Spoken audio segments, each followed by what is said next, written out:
Have you ever found yourself trapped in the maze of your own thoughts? You know, those nights when sleep eludes you and your mind becomes a relentless projector of what-ifs and worst-case scenarios?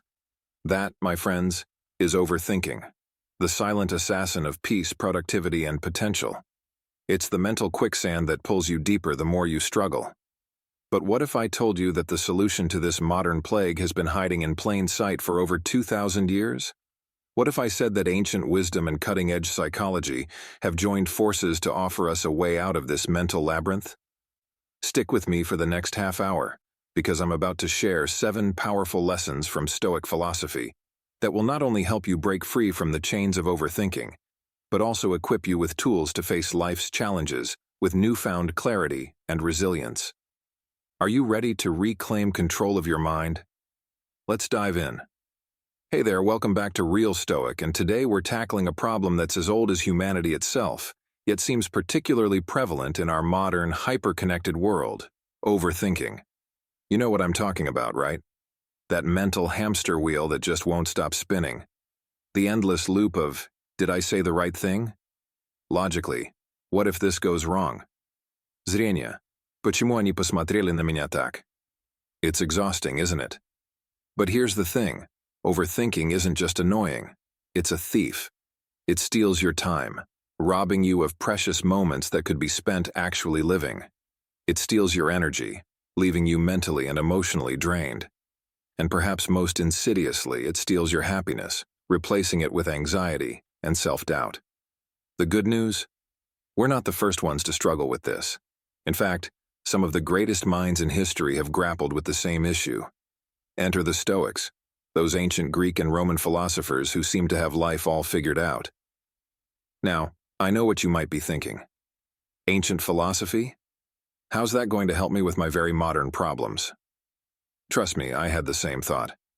But here's the fascinating thing.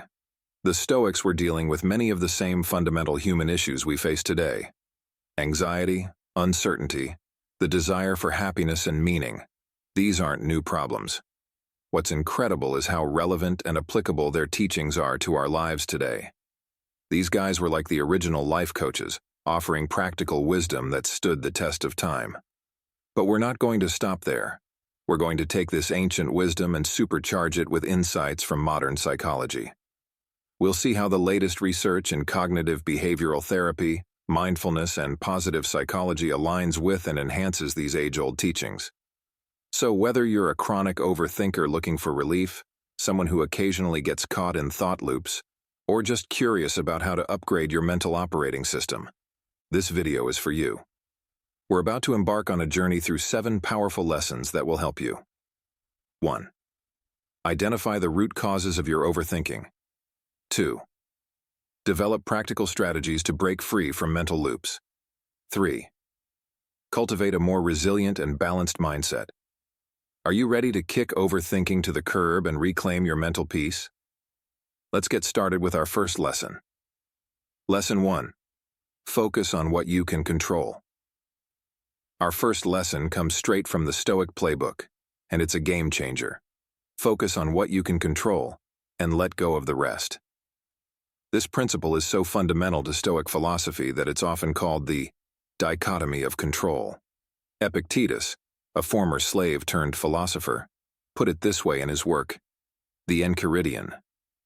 There is only one way to happiness, and that is to cease worrying about things which are beyond the power of our will. Now let's break this down and see how it applies to overthinking. 1. Identify what's in your control. Your thoughts and attitudes, your actions and reactions, your goals and priorities, how you interpret events too. Recognize what's out of your control. Other people's opinions and actions, external events, weather, economy, etc. The past, outcomes of situations. Here's where a lot of our overthinking happens. We obsess over things we can't change or influence. How often have you lost sleep worrying about what someone thinks of you, or stressing about a future event that may or may not happen? The Stoics would argue that this is not only unproductive but also the root of much of our anxiety and unhappiness. So, how do we apply this principle? Here's a practical exercise. Next time you catch yourself overthinking, Pause and ask yourself these questions. 1. Is this something I can directly influence right now? 2. If yes, what specific actions can I take? 3. If no, can I let this go? For the things you can influence, make a plan of action. Lesson 2. Practice negative visualization. Now, this might sound counterintuitive, especially when we're talking about overcoming overthinking. But bear with me, because this Stoic practice is surprisingly powerful. The Stoics had a technique called negative visualization, or premeditatio malorum, the premeditation of evils. Sounds fun, right? But there's a method to this seeming madness. Here's how it works. Instead of constantly worrying about what might go wrong, you take a few minutes each day to deliberately imagine worst-case scenarios. Seneca, another heavyweight of Stoic philosophy, advocated for this practice. He wrote, "We suffer more often in imagination than in reality." Let's break down why this works. 1. It demystifies our fears. Often, when we actually confront our worst-case scenarios, we realize they're not as catastrophic as our minds make them out to be. 2. It builds confidence. By mentally rehearsing how we'd handle difficulties, we realize we're more capable than we give ourselves credit for. 3. It promotes gratitude. When we consider losing the things we have, we appreciate them more deeply. 4. It reduces anxiety. Paradoxically, by facing our fears head-on, we often diminish their power over us. Here's a practical way to apply this. Choose something you've been overthinking about. Now, take 5 minutes to imagine the worst possible outcome in vivid detail. Really let yourself feel it. Then, ask yourself these questions. 1. How likely is this scenario, really? 2. If this did happen, what specific steps could I take to cope or recover? 3. What resources or support do I have that could help me in this situation? You'll often find that A. The worst-case scenario is usually not as likely or as bad as your mind makes it out to be. B. Even if it did happen, you're more capable of handling it than you initially thought. C. You have more resources and support available than you realized. Now, it's important to note, this isn't about wallowing in negativity. It's about facing your fears strategically and systematically to reduce their power over you. From a modern psychological perspective, this practice aligns closely with a cognitive behavioral therapy technique called decatastrophizing. It's a way of challenging and reframing our catastrophic thoughts, which are often at the root of anxiety and overthinking. Remember, the goal isn't to eliminate all negative thoughts or possibilities. It's to put them in perspective and reduce their ability to paralyze us with fear or indecision. But what do we do when our minds are racing with thoughts about the past or the future? That's where our next Stoic lesson comes in handy. Lesson 3. Live in the present moment. If there's one thing the Stoics emphasized repeatedly, it's the importance of living in the present moment. Marcus Aurelius, the philosopher king, put it beautifully in his Meditations. You have power over your mind, not outside events. Realize this and you will find strength. This focus on the present moment is a core tenet of Stoicism, and it's also a key principle in modern mindfulness practices. But why is it so powerful, especially when it comes to overcoming overthinking? Let's break it down. 1. The past is gone. While we can learn from it, we can't change it. Overthinking about past events or decisions is usually unproductive. 2. The future hasn't happened yet. Planning is good, but excessive worry about future events is often wasted energy. 3. The present is where your power lies. It's the only place where you can take action and make choices. Overthinking often involves mentally time traveling, rehashing past events or anxiously anticipating future ones. By anchoring ourselves in the present, we short-circuit this cycle. Here's a practical exercise to help you live more in the present. The 5-4-3-2-1 technique. When you notice your mind wandering to past regrets or future worries, try this. Name 5 things you can see, name 4 things you can touch, Name 3 things you can hear. Name 2 things you can smell. Name 1 thing you can taste. This simple exercise grounds you in your immediate sensory experience, pulling you out of mental rumination and into the present moment. Another powerful practice is mindful breathing. Try this. 1. Set a timer for 2 minutes. 2. Close your eyes and focus on your breath. 3. When your mind wanders, and it will, gently bring your attention back to your breath. 4. Don't judge yourself for mind wandering. Just notice it and refocus. Do this daily, and you'll find your ability to stay present gradually improving. From a psychological perspective, the benefits of present moment awareness are well documented. Mindfulness practices have been shown to reduce stress and anxiety, improve focus and concentration, enhance emotional regulation, and yes, decrease rumination. That's the fancy psychological term for overthinking. It's like a gym for your mind. The more you practice bringing your attention to the present, the stronger your mental focus becomes. Remember, the goal isn't to never think about the past or future.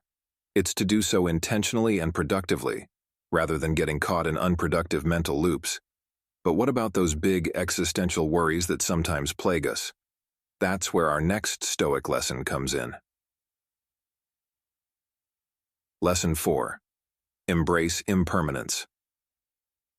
Now we're going to talk about something that might seem a bit morbid at first, but stick with me. I promise it's incredibly liberating. The Stoics were big on remembering our mortality. In fact, they had a practice called memento mori. Remember that you must die. Marcus Aurelius wrote in his Meditations, "You could leave life right now. Let that determine what you do and say and think." Now, I'm not suggesting you obsess over death, but rather use this perspective as a powerful tool to overcome overthinking. Here's why it works. 1. It helps prioritize what truly matters. When you remember that your time is finite, it becomes easier to focus on what's truly important and let go of trivial worries. 2. It puts problems in perspective. Many of the things we overthink about seem insignificant when viewed through the lens of our entire lifespan. 3. It encourages action. Remembering our mortality can be a powerful motivator to stop overthinking and start doing. 4. It promotes appreciation. Recognizing that nothing lasts forever can help us appreciate the good times more fully and endure the tough times with more resilience. Here's a practical way to apply this. The next 5 years exercise. 1. Think about something you're currently overthinking. 2.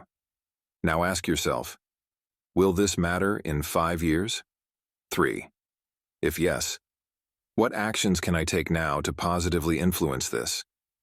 4. If no, can I give myself permission to let this go? This exercise helps sift the truly important from the merely urgent or trivial.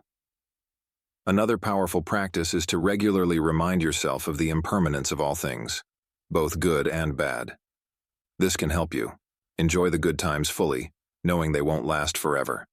Endure the tough times with more resilience, knowing they too shall pass. Stop overthinking minor setbacks or inconveniences. From a psychological perspective, this aligns with a concept called cognitive diffusion, the ability to step back and observe our thoughts rather than getting caught up in them. By remembering the bigger picture of our lives and the impermanence of all things, we create psychological distance from our immediate worries. Remember, the goal isn't to become detached or nihilistic.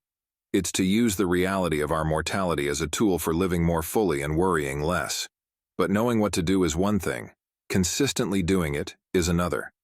That's where our next Stoic lesson becomes crucial. Lesson 5. Practice self-discipline. The Stoics were all about self-discipline, and for good reason. Epictetus, whom we met earlier, had this to say, "No man is free who is not master of himself." When it comes to overthinking, self-discipline is your secret weapon. But what do we mean by self-discipline in this context? Let's break it down. 1. Mental discipline. The ability to direct your thoughts intentionally, rather than being at their mercy. 2. Emotional discipline. The capacity to observe and manage your emotions without being overwhelmed by them. 3. Behavioral discipline. The power to act in accordance with your values and goals, even when it's difficult. Here's how you can apply self-discipline to overcome overthinking. 1. Set specific times for worry or problem solving. Instead of letting worries intrude at any time, allocate a specific worry time each day. When worries pop up outside this time, note them down for later. 2.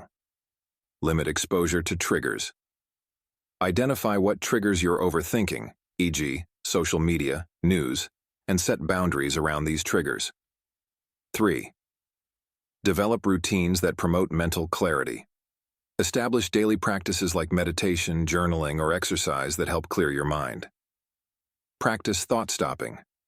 When you catch yourself overthinking, use a mental stop sign to interrupt the thought pattern. 5. Implement the 2-minute rule. If a worry can be addressed in under 2 minutes, do it immediately. If not, schedule time to address it later. Here's a practical exercise to build your mental discipline. The thought log. 1. For 1 week, carry a small notebook or use a notes app on your phone. 2. Whenever you catch yourself overthinking, quickly jot down the situation, the thoughts you're having, the emotions these thoughts produce. 3. At the end of each day, review your log and ask, are there patterns to my overthinking? How many of these thoughts were productive versus unproductive? What strategies could I use to address these thoughts more effectively? From a psychological standpoint, this is about building mental habits. Just like you can train your body, you can train your mind to be less prone to overthinking. Try this. Next time you catch yourself overthinking, say, "Not now," and redirect your attention. It's like training a puppy. With consistency, your mind will learn to obey. Lesson 6. Cultivate gratitude. Gratitude might seem like a modern self-help buzzword, but the Stoics were onto it centuries ago. Marcus Aurelius advised, "Do not indulge in dreams of having what you have not, but reckon up the chief of the blessings you do possess, and then thankfully remember how you would crave for them if they were not yours." Here's why gratitude is a powerful antidote to overthinking. It shifts your focus from what could go wrong to what's already right. It promotes contentment, reducing the urge to overthink. It improves overall mental well-being. Psychologically, gratitude practices have been shown to increase happiness, reduce depression, and yes, decrease rumination. That's fancy talk for overthinking. Try this. Each night, write down 3 things you're grateful for. They can be big or small. This simple practice can rewire your brain to focus more on the positive. Lesson 7. Seek wisdom, not validation. Our final lesson comes from Epictetus, who said, "If you want to improve, be content to be thought foolish and stupid." In today's world of social media and constant connection, it's easy to fall into the trap of overthinking what others think of us. But here's the truth. Seeking wisdom is far more valuable than seeking validation. Here's how to apply this. Focus on personal growth, not public perception. Learn from criticism without being destroyed by it. Make decisions based on your values, not others' opinions. Psychologically, this relates to developing a strong sense of self and intrinsic motivation. When you're clear about who you are and what you value, you're less likely to get caught in overthinking loops about others' perceptions. Try this. Next time you're overthinking a decision, ask yourself, what would I choose if no one else would ever know? It's a great way to cut through the noise and connect with your true desires. And there you have it, folks. 7 powerful lessons from Stoic philosophy to help you overcome overthinking. Remember, this isn't about perfection. It's about progress. Every time you catch yourself overthinking and apply one of these lessons, you're building mental strength. So, which lesson resonated with you the most? Let me know in the comments below. And if you found this video helpful, don't forget to like, subscribe, and hit that notification bell for more practical wisdom. Until next time, stay present, stay grateful, and keep growing. This is Real Stoic signing off.